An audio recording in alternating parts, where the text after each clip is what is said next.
मैं CS पटेल बृहन मुंबई महानगर पालिका वर्चुअल क्लास की ओर से आप सबका हार्दिक स्वागत करता हूं। बच्चों, वैश्विक महामारी के चलते इस वर्ष पठन पाठन का कार्यक्रम प्रभावित हो रहा है। ऐसे में हमारी बृहन मुंबई महानगर पालिका ने प्रत्येक विद्यार्थी तक ऑनलाइन शिक्षण पहुंचाने की व्यवस्था की है। तो आइए बच्चों शुरू करते हैं। तो बच्चों, स्क्रीन पर आप देख पा रहे हैं इतिहास और नागरिक शास्त्र कक्षा 7वीं की पाठ्य पुस्तक। तो बच्चों, आज हम बात कर रहे हैं कक्षा 7वीं की। तो बच्चों, कक्षा 7वीं में आज का विषय है नागरिक शास्त्र यानी सिविक्स, जिसमें आज हम देखेंगे दूसरा पाठ, संविधान की उद्देशिका, preamble to the constitution. Yes बच्चों, इस पाठ को पढ़ने वाले हैं। मैं CS Patel, virtual training centre MCGM Mumbai से। तो बच्चों, आज हम बात करेंगे भारतीय संविधान की उद्देशिका के संदर्भ में। बच्चों, पिछले पाठ में हमने क्या सीखा आपको हम बताएं। पिछले पाठ में सीखा संविधान देश का मूलभूत कानून है। जो हमने ये सीखा कि संविधान शासन चलाने का एक महत्वपूर्ण साधन है। तो बच्चों, हमने ये सीखा कि संविधान शासन चलाने का एक महत्वपूर्ण साधन है। राइट बच्चों, अगर हम स्वतंत्र भारत के पहले राष्ट्रपति की बात करें तो डॉक्टर राजेंद्र प्रसाद को आप देख पा रहे हैं। स्वतंत्र भारत के पहले प्रधानमंत्री पंडित जवाहरलाल नेहरू को स्क्रीन पर देख पा रहे हैं। बच्चों, भारतीय संविधान के शिल्पकार डॉक्टर बाबा साहब अम्बेडकर को देख पा रहे हैं। और भारत के लौह पुरुष माने जाने वाले सरदार वल्लभ भाई पटेल, देश के पहले गृह मंत्री, स्क्रीन पर जो आप देख पा रहे हैं बच्चों। तो बच्चों, हम बात कर रहे हैं भारत के संविधान का निर्माण संविधान सभा द्वारा किया गया। बच्चों, संविधान के अनुसार ही सरकार सत्ता का संचालन करती है। बच्चों, संविधान के महत्व को आप समझ रहे हैं। तो संविधान के अनुसार ही सरकार सत्ता का संचालन करती है। तो आइए बच्चों, इसी संदर्भ में हम आज आगे बढ़ने वाले हैं। और बच्चों, संविधान के सदस्यों, संविधान सभा के सदस्यों की बात कर लें। राइट, स्क्रीन पर आप देख पा रहे हैं बच्चों, यस, डॉक्टर राजेंद्र प्रसाद को आप देख पा रहे हैं, पंडित जवाहरलाल नेहरू को देख पा रहे हैं, डॉक्टर बाबा साहब अम्बेडकर को आप देख पा रहे हैं। यस बच्चों, सरदार वल्लभ भाई पटेल को आप देख पा रहे हैं। इस बच्चों, मौलाना अबुल कलाम आजाद को देख पा रहे हैं। और बच्चों, सरोजनी नायडू को देख पा रहे हैं। यस, इसके अलावा बच्चों, संविधान सभा के सदस्यों की बात करें तो स्क्रीन पर आप JB कृपलानी, राजकुमारी अमृत कौर, दुर्गाबाई देशमुख, हंसाबेन मेहता, यस बच्चों, संविधान सभा के कुछ सदस्यों को स्क्रीन पर आप देख पा रहे हैं। तो बच्चों, आइए हम संविधान की बात कर रहे हैं तो इसी क्रम में हम और आगे बढ़ेंगे। और हम आपको बताएं कि भारतीय संविधान का प्रारूप डॉक्टर राजेंद्र प्रसाद को सौंपते हुए डॉक्टर बाबा साहब अम्बेडकर, जो स्क्रीन पर आप देख पा रहे हैं, जिन्हें भारत का संविधान शिल्पी कहा जाता है, तो आप देख पा रहे हैं डॉक्टर बाबा साहब अम्बेडकर को। तो बच्चों, आइए इसी क्रम में हम और आगे बढ़ेंगे। हम संविधान की उद्देशिका यानी प्रस्तावना पढ़ने वाले हैं। तो बच्चों, संविधान हमारे देश का मौलिक एवं श्रेष्ठतम कानून है। किसी भी कानून को बनाने के पीछे कुछ निश्चित उद्देश्य होते हैं। राइट बच्चों, तो संविधान हमारे देश का मौलिक एवं श्रेष्ठतम कानून है। तो बच्चों, हम भारतीय संविधान की, इंडियन कॉन्स्टिट्यूशन की बात कर रहे हैं। तो बच्चों, ये उद्देश्य निर्धारित किए जाने के बाद विस्तार में कानून के अन्य कानून अथवा प्रावधान बनाए जाते हैं। और इस तरह से बच्चों, उन कानूनों की एकत्रित रूप में संक्षिप्त और सुसूत्रता के साथ की गई संरचना को उद्देशिका कहते हैं। उद्देशिका जिसे इंग्लिश में प्रीएम्बल कहते हैं। तो बच्चों, हम भारतीय संविधान के प्रीएम्बल अर्थात उद्देशिका यानी प्रस्तावना की बात कर रहे हैं। तो आइए बच्चों, इसी क्रम में हम समझने का प्रयास करेंगे।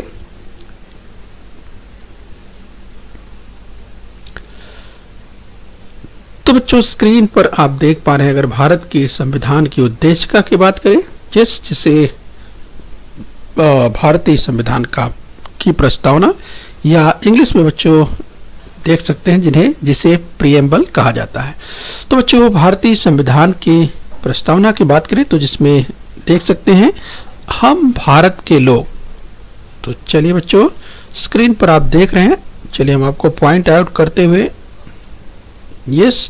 तो देखिए, हम भारत के लोग भारत को एक संपूर्ण प्रभुत्व संपन्न समाजवादी धर्मनिरपेक्ष लोकतंत्रात्मक गणराज्य बनाने के लिए तथा उसके समस्त नागरिकों को सामाजिक, आर्थिक और राजनीतिक न्याय, विचार, अभिव्यक्त विश्वास, धर्म एवं उपासना की स्वतंत्रता, प्रतिष्ठा और अवसर की समता प्राप्त कराने के लिए तथा उन सब में व्यक्ति की गरिमा और राष्ट्र की एकता और एकात्मता सुनिश्चित करने वाली बंधुता बढ़ाने के लिए दृढ़ संकल्प होकर अपनी इस संविधान सभा में आज तारीख 26 नवंबर 1949, ध्यान रखिए बच्चों, 26 नवंबर 1949 मिति मार्क्सिस्ट शुक्ल सप्तमी संवत 2006 विक्रमी को एतद द्वारा इस संविधान को अंगीकृत, अधिनियमित और आत्मसमर्पित करते हैं। इस बच्चों, तो ये प्रस्तावना आप देख पा रहे हैं जिस उद्देशिका की बात करें, जिसे हम मराठी में देखिए बच्चों यहाँ पर, यस, तो प्रस्तावना या उद्देशिका भी कहते हैं, इंग्लिश में इसे प्रिएम्बल कहा जाता है, राइट। तो ध्यान रखिए बच्चों, तो हम भारतीय संविधान की उद्देशिका या प्रस्तावना की बात कर रहे हैं। तो ध्यान रखिए बच्चों, आइए बच्चों इस क्रम में हम और आगे बढ़ेंगे। संविधान की उद्देशिका प्रस्तावना का प्रारंभ हम भारत के लोग, तो बच्चों शुरुआत कहाँ से होती है? हम भारत के लोग, यानी बच्चों यहाँ समझना है, इसमें भारतीयों के उस दृढ़ संकल्प का उल्लेख है जिसके अनुसार सभी भारत को एक प्रभुत्व संपन्न समाजवादी पंथ निरपेक्ष लोकतंत्रात्मक गणराज्य बनाने के लिए कटिबद्ध है। तो बच्चों यहाँ पर आप समझ सकते हैं, हम भारत को एक प्रभुत्व संपन्न समाजवादी पंथ निरपेक्ष लोकतंत्रात्मक गणराज्य बनाने के लिए कटिबद्ध है। इस तरह से बच्चों संविधान की अगर तमाम भावनाओं को देखें तो यहाँ पर जो है देख सकते हैं, ये समाजवादी पंथ निरपेक्ष लोकतंत्रात्मक गणराज्य बनाने के लिए कटिबद्ध है। तो यहाँ पर आप समझ सकते हैं कि जो उद्देशिका है, प्रस्तावना है, यानी प्रेम्बल है। तो बच्चों यहाँ पर आप समझ सकते हैं कि संविधान की यहाँ पर तमाम बातें निहित है। उद्देशिका यानी प्रस्तावना की प्रत्येक अवधारणा, the preamble sets out the objective of our constitution, ये तो बच्चों यहाँ पर स्पष्ट होता है, जिससे कि हमारे जो भारतीय संविधान की अगर बात करें तो भारतीय संविधान के जो उद्देश्यों की बात करें तो यहाँ पर जो झलक है उसे प्रियम्बल में आप देख सकते हैं। तो the preamble sets out objectives of our constitution, यानी प्रस्तावना की प्रत्येक अवधारणा इस भारतीय संविधान के संदर्भ में यहाँ पर समझ सकते हैं। तो आइए बच्चों हम समझने का प्रयास करेंगे। सबसे पहले देखेंगे प्रभुत्व संपन्न राज्य की बात करेंगे, जिसे कहते हैं सॉवरेन स्टेट। इस बच्चों हम भारतीय संविधान की बात करें, भारत पर दीर्घ काल तक अंग्रेजों का शासन रहा और यह शासन 15 अगस्त 1947 को समाप्त हुआ। बच्चों हमारा देश आज़ाद हो गया और देश की आज़ादी के साथ ही बच्चों भारत को चलाने के लिए, देश को चलाने के लिए जरूरत पड़ी संविधान की, और इस तरह से संविधान का निर्माण किया गया। और बच्चों संविधान 26 जनवरी 1950 को किस पूरे देश में लागू किया। तो बच्चों इस तरह से हमने देखा कि किस तरीके से हमने स्वतंत्रता आंदोलन का सबसे प्रमुख जो उद्देश्य कि हमारा जो भारत है वो प्रभुत्व संपन्न बनना है, और प्रभुत्व संपन्न बनाने का अर्थ था कि चलाने के लिए यानी इसे सर्वोच्च अधिकार प्राप्त होना जरूरी है। तो लोकतंत्र में प्रभुत्व संपन्नता जनता के अधिकार में होती है, राइट बच्चों। तो इस तरीके से हम जब जनता की बात करते हैं तो बच्चों यहाँ फिर बात आती है समाज की। तो इस तरह से जनता द्वारा चुनी हुई सरकार को ही ये अधिकार प्राप्त है। तो इस तरह से अपने देश के अंतर्गत कौन से कानून बनाए ये निश्चित करने का अधिकार जनता और जनता द्वारा चुनी हुई सरकार को प्राप्त है।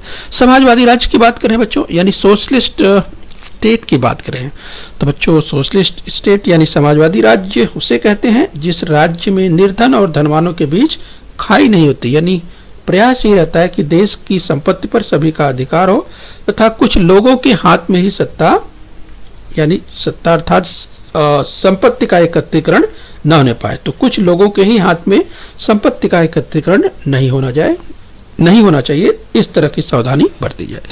तो बच्चों पंथ निरपेक्ष राज्य की बात करें कि भारत धर्म निरपेक्ष पंथ निरपेक्ष राष्ट्र है, और बच्चों यहाँ पर सभी धर्मों को समान रूप से आदर किया जाता है।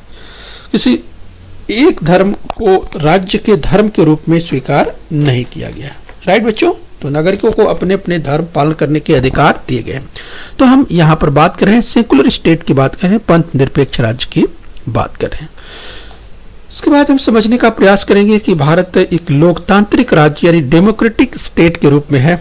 तो बच्चों, लोकतंत्र में प्रशासन की सत्ता लोगों के हाथों में होती है और उनकी इच्छा के अनुसार सरकार निर्णय लेती है और नीतियां निर्धारित करती है। इस प्रकार से बच्चों, जो सभी के कल्याण के लिए, सभी के हितों के लिए सरकार को कार्य करना होता है।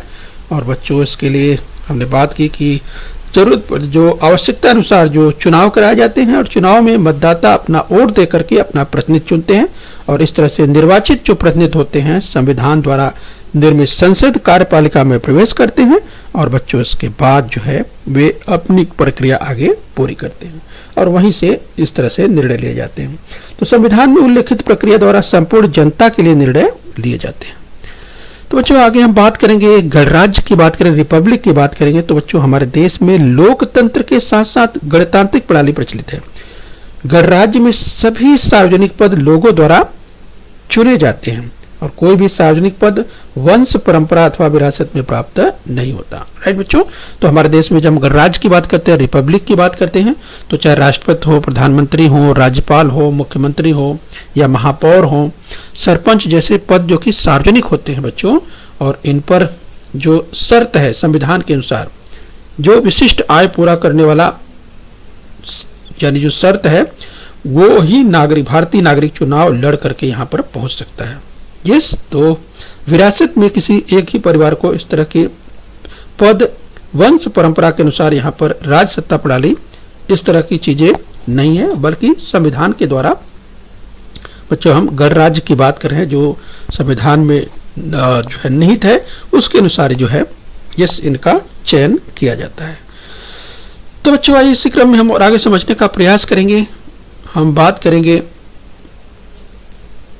इसी संदर्भ में भारत की उद्देश्य का हम अध्ययन कर रहे हैं। तो बच्चों, प्रभुत्व संपन्न राज्य यानी सॉवरेन स्टेट के संदर्भ में देखा कि संपूर्ण प्रभुत्व संपन्न का अर्थ किसी देश का किसी विदेशी नियंत्रण में न होना है। राइट, संपूर्ण प्रभुत्व संपन्न का अर्थ होता है किसी देश का किसी विदेशी नियंत्रण में न होना। राइट, और बच्चों हम भारत की बात करें तो अपने स्क्रीन पर आप देख सकते हैं भारत देश को। समाजवादी राज्य के संदर्भ में हमने देखा, सोशलिस्ट स्टेट के संदर्भ में समाजवादी राज्य में निर्धन और धनवानों के बीच में खाई नहीं होती। इस बच्चों, तो समाजवादी राज्य में निर्धन और धनवानों के बीच में खाई नहीं होती। तो यहाँ इस तरह से ये सरकार को प्रयास करना होता है, सरकार को प्रयास करना होता है कि जो गरीब हैं, पिछड़े हैं, वंचित हैं, उनको किस प्रकार से विकास की मुख्य धारा में जोड़ा जाए, ये सरकार का कर्तव्य होता है। तो बच्चों, स्क्रीन पर आप देख सकते हैं, अगर धर्मनिरपेक्षता की पर पंथ निरपेक्षता की बात करें तो आप देख सकते हैं इस तरह से। अगर चुनाव की बात करें तो देखिए भारत में जो चुनाव के लिए जो भारत यानी हमारे देश में निर्वाचन आयोग है, यानी चुनाव आयोग है, और बच्चों उसके द्वारा जो है चुनाव की प्रक्रिया संपादित की जाती है। बच्चों, यहाँ हम समानता की बात करेंगे, राइट टू इक्वलिटी की बात करेंगे, जहाँ पर किसी तरह का भेदभाव नहीं होना चाहिए। तो चाहे पुरुष या महिला, यहाँ पर राइट टू इक्वलिटी की बात करती हैं, किसी की भी तरह का भेदभाव नहीं होना चाहिए। तो यहाँ पर हम बात करते हैं समानता की। पंथ निरपेक्ष राज्य यानी सेकुलर स्टेट के संदर्भ में हमने थोड़ी चर्चा की कि पंथ निरपेक्ष राज्य में सभी धर्मों को समान आदर दिया जाता है। तो यहाँ पर बात हो रही है विभिन्न प्रकार के धर्मों की। तो यहाँ पर आप देख सकते हैं स्क्रीन पर कि देश में सभी को अपने अपने इस धार्मिक रीति रिवाजों के अनुसार अपने जो त्योहार हैं या जो अपनी धार्मिक परंपराएं हैं उनको संचालित करने, उन्हें मनाने का अवसर जो है समान रूप से मिलता है। तो हमारे देश में प्रत्येक नागरिक को अपने धर्म का पालन करने की स्वतंत्रता है।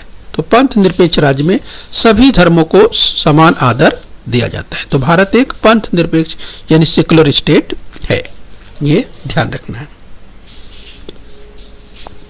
आइए बच्चों, इसी क्रम में और आगे बढ़ेंगे और हम बात करेंगे इस लोकतांत्रिक राज्य डेमोक्रेटिक स्टेट की बात करेंगे। लोकतंत्र में सत्ता जनता के हाथों में होती है, उसकी इच्छा के अनुसार सरकार निर्णय लेती है। इस तुमने इसके संदर्भ में देखा कि किस तरह से जो भी सार्वजनिक, अगर हम बात कर रहे थे कि किस तरह से जो पदों की बात कर रहे थे, जो सार्वजनिक पदों की बात कर रहे थे, राष्ट्रपति, प्रधानमंत्री, राज्यपाल, मुख्यमंत्री या मेयर, जिस इनका जो चुनाव होता है बच्चों, हमने इसकी चर्चा की कि विशिष्ट आयु की शर्त पूरा करने वाले भारतीय नागरिक ही चुनाव लड़कर यहाँ पहुंच सकते हैं, जैसे इसकी चर्चा हमने की थी।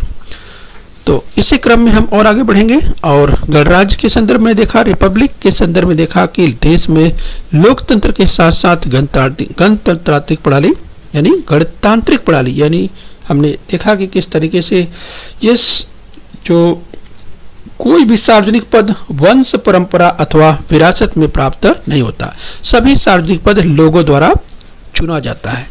इस कोई भी सार्वजनिक पद वंश परंपरा अथवा विरासत में प्राप्त नहीं होता। तो बच्चों, हम भारतीय संविधान की विशेषताओं का अध्ययन कर रहे हैं। आइए बच्चों, इस क्रम में और आगे बढ़ेंगे। बच्चों, उद्देशिका की जब बात करते हैं, प्रस्तावना की यानी प्रेम्बल की बात करते हैं, तो उद्देशिका द्वारा सभी भारतीय नागरिकों को इन मूल्यों यानी न्याय, स्वतंत्रता और समता को उसके अनुसार आचरण करने का कानून बनाकर उन मूल्यों को प्रत्यक्ष व्यवहार में उतारने का आश्वासन दिया गया है। इस बच्चों, तो न्याय, स्वतंत्रता और समता को उसके अनुसार आचरण करने का कानून बनाकर उन मूल्यों को प्रत्यक्ष व्यवहार में उतारने का आश्वासन दिया गया। तो सबसे पहले न्याय की बात कर लेते हैं, यानी बच्चों हम बात करते हैं जस्टिस की, न्याय की।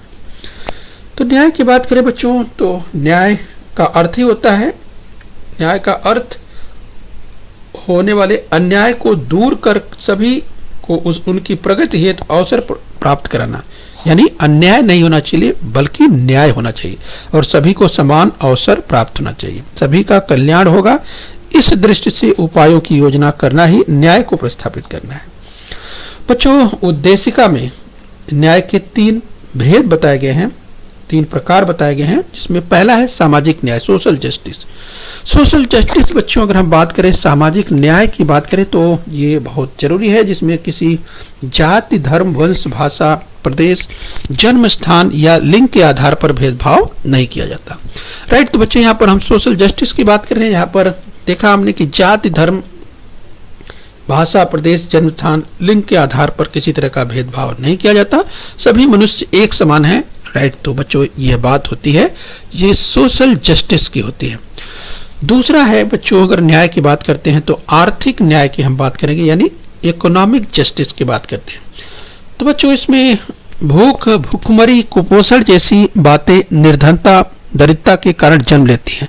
तो बच्चों, इसके लिए निर्धनता, अगर कोई आदमी बहुत गरीब है, निर्धन है, तो उसे अपने परिवार का भरण पोषण करने के लिए आजीविका का साधन प्राप्त करने का अधिकार है। तो संविधान ने प्रत्येक नागरिक को यह अधिकार दिया है कि बिना किसी भेदभाव के इस प्रकार की चीजें अर्थात जो है उन्हें अवसर प्रदान किए जाएं। इस बच्चों, इसी संदर्भ में हमने देखा सामाजिक न्याय, सोशल जस्टिस की हम बात कर रहे थे, आर्थिक न्याय यानी इकोनॉमिक जस्टिस की बात कर रहे थे। इसी क्रम में हम देखेंगे राजनीतिक न्याय की बात करेंगे, यानी पॉलिटिकल जस्टिस की बात करेंगे। तो बच्चों, पॉलिटिकल जस्टिस, राजनीतिक न्याय क्या है? देश का शासन चलाने के लिए सभी को प्रतिभागी बनने का अवसर मिलना चाहिए। राइट। तो यहाँ पर राजनीतिक न्याय की बात करें, पॉलिटिकल जस्टिस की बात हो रही है, यानी प्रत्येक व्यक्ति को, प्रत्येक भारत के प्रत्येक नागरिक को यह अवसर मिलना चाहिए, देश को चलाने के लिए सभी को प्रतिभागी बनने का अवसर मिलना चाहिए। परिणामतः हमने वयस्क मतदान प्रणाली को अंगीकार किया है, यानी बच्चों 18 वर्ष की उम्र होने के बाद जो 18 वर्ष की आयु पूर्ण करने वाले सभी भारतीय नागरिकों को वोट देने का यानी मत देने का अधिकार प्राप्त है। तो चलिए बच्चों, अभी हम न्याय की बात कर रहे थे, जस्टिस की बात कर रहे थे। आइए इसी क्रम में हम और आगे बढ़ करके अब हम बात करेंगे स्वतंत्रता की, यानी लिबर्टी की बात करने वाले हैं। तो बच्चों, अगर स्वतंत्रता की बात करें तो जिस हम पर अन्यायकारी और अनुचित प्रतिबंध न होना तथा हमारी क्षमताओं का विकास होने हेतु पोषक वातावरण का होना स्वतंत्रता की व्याख्या है। तो बच्चों हम स्वतंत्रता की बात करें, इसके आगे हम समता और बंधुता की भी बात करेंगे। तो स्वतंत्रता में हमने देखा कि व्यक्ति की श्रद्धा, मान्यता, पूजा, उपासना की स्वतंत्रता उसे मिली हुई है और कोई भी भारतीय नागरिक अपने धर्म के अनुसार उसकी जो स्वतंत्रता है वो उसके हिसाब से कर सकता है और स्वतंत्रता हमें मिला हुआ है।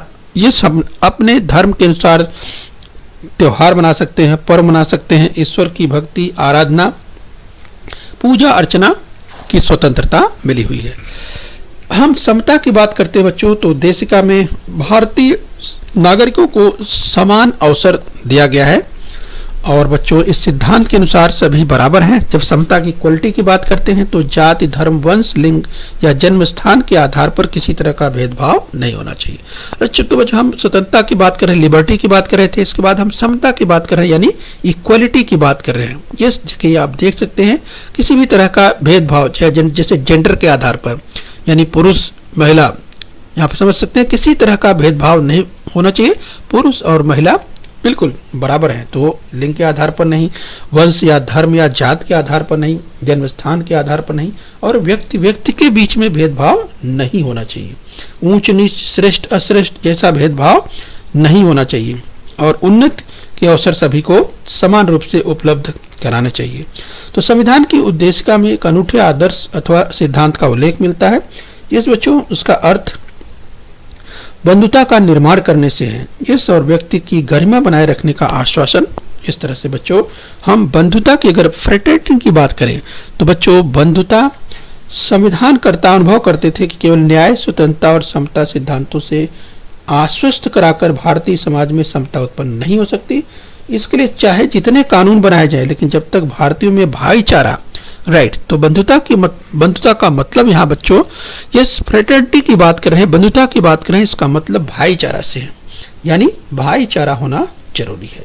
तो बंधुता का निर्माण जरूरी है और इसके लिए यस बच्चों बंधुता निर्माण करने के लिए के उद्देश्य से ही उद्देशिका में से समाविष्ट किया गया। यस, तो बच्चों हमारे देश में सभी नागरिकों के प्रति एक दूसरे की आत्मीयता, अपनापन का भाव होना चाहिए, मिलजुल करके रहने की भावना होना चाहिए। इस तरह से किसी भी प्रकार का भेदभाव नहीं होना चाहिए। यस, तो बच्चों हमने देखा कि प्रत्येक व्यक्ति की गरिमा के बीच निकट का संबंध है बंधुत्व भाव और व्यक्ति की। यस, ध्यान रखना हमने बात की कि किस तरीके से बच्चों जब बात करते हैं जस्टिस की, न्याय करते हैं तो न्याय की बात करते हैं तो यस अगर जरूरत पड़ती है न्याय की, अगर न्याय नहीं मिलता है यस तो बच्चों इसके लिए न्यायालय बने हुए हैं और हमारे देश में जो सुप्रीम कोर्ट है यस स्क्रीन पर देख पा रहे हैं दाहिनी ओर, जो कि सुप्रीम कोर्ट आप यहाँ स्क्रीन पर देख पा रहे हैं, यह बच्चों नई दिल्ली में है। सुप्रीम कोर्ट यानी उच्चतम न्यायालय, राइट। इसके अलावा जो न्यायालय हैं राज्यों में भी न्यायालय हैं यस, अगर कनिष्ठ न्यायालयों की बात करें या उच्च न्यायालयों की बात करें, लेकिन सुप्रीम कोर्ट जो उच्चतम न्यायालय है वह नई दिल्ली में। तो बच्चों न्याय की हम बात करें तो हम बात कर रहे थे गरिमा की बात कर रहे थे बच्चों, जाति, धर्म, वंश, लिंग, भाषा की अगर बात करें उसके आधार पर किसी भी तरह का भेदभाव नहीं होना चाहिए। एक दूसरे के साथ आदर सम्मान का व्यवहार होना चाहिए और बच्चों जब व्यक्ति एक दूसरे व्यक्ति का सम्मान करते हुए स्वतंत्रता और अगर यस उसका आदर करेगा तो निश्चित रूप से इसमें गरिमा का निर्माण होगा और ऐसे वातावरण में बंधुता भाव में सहजता से वृद्धि होगी। इस तरह से न्याय और समता पर आधारित नए समाज का निर्माण होगा जिससे इसका मार्गदर्शन भारतीय संविधान की उद्देशिका द्वारा प्राप्त होता है। इस बच्चों तो इस तरह से हमने देखा कि जो संविधान की उद्देशिका में किस तरह से भारत की जो मूल भावना यहाँ पर निहित है वो दिखाई दे रही है। तो आइए बच्चों अब हम अभ्यास कर लेंगे, राइट। तो ध्यान से आप देखें तो चलिए संविधान की उद्देशिका यानी प्रस्तावना का प्रारंभ हम टेस्ट के लोग शब्दों से होता है। तो बच्चों हम के आगे कौन सा शब्द आता है वो आपको सोचना है। तो आपके पास विकल्प मिलेंगे 4। पहला है विश्व, दूसरा ब है मुंबई, क है भारत और ड है दिल्ली, राइट। तो संविधान की जब उद्देशिका प्रस्तावना की शुरुआत होती है तो हम विश्व के लोग, पहला विकल्प के अनुसार हम मुंबई के लोग, क हम भारत के लोग या ड हम दिल्ली के लोग। तो बच्चों आपके पास 4 विकल्प हैं, तो आप सोचिए इन चारों विकल्प में कौन सा उचित विकल्प है। यस बच्चों, आपको याद आ गया होगा, क्योंकि आप जो है यस, अगर हम संविधान के उद्देश्य की बात करें, प्रस्तावना की बात करें, तो यस बच्चों आप अक्सर इसका आप यस अनुपालन करते रहते हैं। तो हम जो विकल्प है अ ब क ड 4 विकल्प हैं, तो इसमें आपने पहचान लिया होगा। यस बच्चों, क अर्थात भारत, तो सही विकल्प है क अर्थात भारत। तो अब बच्चों इसे जोड़ करके यानी पूरा करके लिखना है। तो संविधान की उद्देशिका का प्रारंभ हम भारत के लोग यस ऐसे शब्दों से शुरू होता है। यस, हम भारत के लोग शब्दों से शुरू होता है। यस बच्चों, तो चलिए इस क्रम में हम और आगे बढ़ेंगे।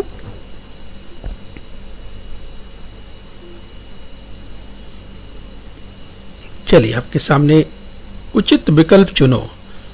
भारत 15 अगस्त टैश अर्थात रिक्त स्थान दिया है को स्वतंत्र हुआ। तो चलिए बच्चों ध्यान से स्क्रीन पर देखिए, आपके सामने 4 विकल्प आएंगे। तो बच्चों याद कीजिए, भारत 15 अगस्त रिक्त स्थान है को स्वतंत्र हुआ। पहला विकल्प है 1950, दूसरा विकल्प है 1947, तीसरा विकल्प है 1847 और चौथा विकल्प है 1850। तो बच्चों याद कीजिए, हम 15 अगस्त यानी भारत 15 अगस्त कब स्वतंत्र हुआ था।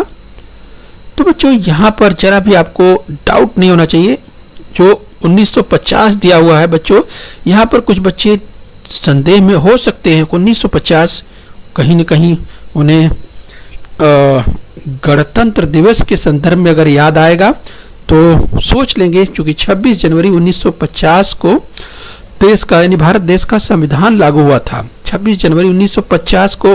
लेकिन बच्चों यहाँ प्रश्न पूछा क्या गया है, स्वतंत्रता की बात कही जा रही है। यस, यानी 15 अगस्त किस सन में हमारा देश स्वतंत्र हुआ था। तो बच्चों आपको याद आ गया होगा, तमाम बच्चों ने समझ लिया होगा, जो सही विकल्प है वो है ब अर्थात 1947। चलिए मिला लीजिए अपना उत्तर, टैली कीजिए। 15 अगस्त 1947, तो बच्चों हमारा देश आजाद हुआ था, स्वतंत्र हुआ था 15 अगस्त 1947। ओके बच्चों, तो आपने समझ लिया होगा कि हमारा देश 15 अगस्त 1947 को स्वतंत्र हुआ था। चलिए बच्चों एक प्रश्न और ले लेते हैं, आइए स्क्रीन पर देखिए। उचित विकल्प चुनिए। तो चलिए ध्यान से देखिए, भारत में सत्ता डैश डैश के हाथों में होती है। तो बच्चों आप ध्यान से देखिए, भारत में सत्ता रिक्त स्थान दिया है के हाथों में होती है। आपके पास 4 विकल्प मिलेंगे, अ राजा, ब सबसे अमीर व्यक्ति, क विदेशियों या ड लोगों। यानी अ राजा। अब देखिए लोकतंत्र में सत्ता डैश डैश के हाथों में होती है, तो किसके हाथ में होती है, राजा के हाथ में होती है या सबसे अमीर व्यक्ति के हाथ में होती है, विदेशियों के हाथ में होती है या लोगों अर्थात जनता के हाथों में होती है। तो आप सोचिए बच्चों 4 विकल्प दिए हैं, किसके हाथ में होती है, लोकतंत्र की बात कर रहे हैं। यस बच्चों, तो जो लोकतंत्रात्मक प्रणाली में काम करने वाले, लोकतंत्र में विश्वास करने वाले और लोकतंत्र का पालन करने वाले अगर ऐसे देशों की बात करें तो भारत ऐसा देश है। तो लोकतंत्र की बात करें तो हमारे देश में जो यानी लोकतंत्र में सत्ता, इस बच्चों तो आपने पहचान लिया होगा, राजा नहीं, ब सबसे अमीर व्यक्ति नहीं, क विदेशियों नहीं, तो क्या जनता। तो ड उत्तर बिल्कुल सही है। तो मुझे लगता है आपने मिला लिया होगा, टैली कर लीजिए अपना उत्तर। इस तरह से बच्चों इसे पूरा करके लिखना है, वाक्य को पूरा करके लिखना है। लोकतंत्र में सत्ता जनता के हाथों में होती है, लोकतंत्र में सत्ता जनता के हाथों में होती है, इस तरह से पूरा करना है। चलिए बच्चों आगे बढ़ेंगे इसी क्रम में। चलिए बच्चों निम्नलिखित कथन सत्य है या असत्य बताना है। यदि कथन असत्य हो तो सत्य करके लिखना है। तो सामने स्क्रीन पर एक कथन दिया हुआ है, संपूर्ण प्रभुत्व संपन्न का अर्थ किसी देश का किसी विदेशी नियंत्रण में न होना है। ध्यान से सुनिए एक बार फिर से। संपूर्ण प्रभुत्व संपन्न का अर्थ किसी देश का किसी विदेशी नियंत्रण में न होना है। तो क्या यह कथन सत्य है? याद कीजिए, इसकी चर्चा की थी हमने। यस बच्चों, मुझे लगता है आपको याद आ गया होगा। तो चलिए अपना उत्तर टैली कर लीजिए। यस, तो यह कथन बिल्कुल सत्य है। संपूर्ण प्रभुत्व संपन्न का अर्थ किसी देश का किसी विदेशी नियंत्रण में न होना है। तो चलिए बच्चों अगले कथन की ओर हम बढ़ेंगे। चलिए स्क्रीन पर आएगा दूसरा कथन। निम्नलिखित कथन सत्य है या असत्य बताइए। यदि कथन असत्य है तो सत्य करके लिखिए। अगला कथन है, समाजवादी राज्य में निर्धन और धनवानों के बीच में खाई होती है। बच्चों याद कीजिए, समाजवादी राज्य में निर्धन और धनवानों के बीच में खाई होती है। तो क्या यह कथन सत्य है? याद कीजिए, हमने इसकी चर्चा की थी। यस, समाजवादी राज्य में निर्धन और धनवानों के बीच में खाई होती है, ऐसा कथन में कहा जा रहा है। तो बच्चों आपको याद आ रहा होगा, इसकी चर्चा हमने की थी कि समाजवादी राज्य में निर्धन और धनवानों के बीच में खाई होती है। यस, ऐसा नहीं है। तो बच्चों आपको याद आ गया होगा, ये कथन सत्य नहीं है। यस बच्चों, यानी समाजवादी राज्य में निर्धन और धनवानों के बीच में खाई होती है, ये कथन असत्य है। तो देखिए ऊपर लिखा है कि अगर कथन असत्य है तो उसे सत्य करके लिखना है। तो बच्चों सत्य करके लिखेंगे। तो ध्यान दीजिए, सत्य कथन किस तरह से लिखेंगे। समाजवादी राज्य में निर्धन और धनवानों के बीच में खाई नहीं होती है। तो ध्यान दीजिए बच्चों, समाजवादी राज्य में निर्धन और धनवानों के बीच में खाई नहीं होती है। यस, तो इस तरह से कथन को, असत्य कथन को सत्य कथन करके लिखना है। तो चलिए बच्चों, यहां आपने समझ लिया होगा। आइए और आगे बढ़ेंगे। तो चलिए बच्चों, लास्ट में हम देखेंगे निम्नलिखित कथन सत्य है या असत्य बताना है। यदि कथन असत्य है तो सत्य करके लिखना है। हमारे देश में प्रत्येक नागरिक को अपने धर्म का पालन करने की स्वतंत्रता है। याद कीजिए बच्चों, हम अपने देश की अर्थात भारत देश की बात करें। हमारे देश में प्रत्येक नागरिक को अपने धर्म का पालन करने की स्वतंत्रता है। तो क्या यह कथन सत्य है? याद कीजिए, इसकी चर्चा हमने की थी। इस बच्चों आपको याद आ गया होगा। तो चलिए अपना उत्तर तैयार कीजिए। यस, ये कथन बिल्कुल सत्य है। हमारे देश में प्रत्येक नागरिक को अपने धर्म का पालन करने की स्वतंत्रता है। इस बच्चों, तो आपने इसे समझ लिया होगा। तो चलिए बच्चों, हम उम्मीद करते हैं कि भारत की उद्देशिका के संदर्भ में, भारत की प्रस्तावना के संदर्भ में ये जो पाठ आपने पढ़ा, आपने इसे सीख लिया है, समझ लिया है। तो बच्चों अपने स्वास्थ्य का ध्यान दीजिए, खूब मेहनत कीजिए, खूब परिश्रम कीजिए और बृहन मुंबई महानगर पालिका के इस चैनल को सब्सक्राइब कर लीजिए। इस बच्चों हाथ बराबर धोते रहिए। यस, अपने स्वास्थ्य का ध्यान रखिए और बच्चों जो है कि खूब मेहनत कीजिए, खूब परिश्रम कीजिए। ओके बच्चों। बच्चों बृहन मुंबई महानगर पालिका के इस चैनल को सब्सक्राइब कर लीजिए और बेल आइकन प्रेस कर लीजिए। तो बच्चों हम उम्मीद करते हैं यहाँ तक आपने समझ लिया है। आगे फिर मिलेंगे। आज के लिए इतना ही। Thank you very much.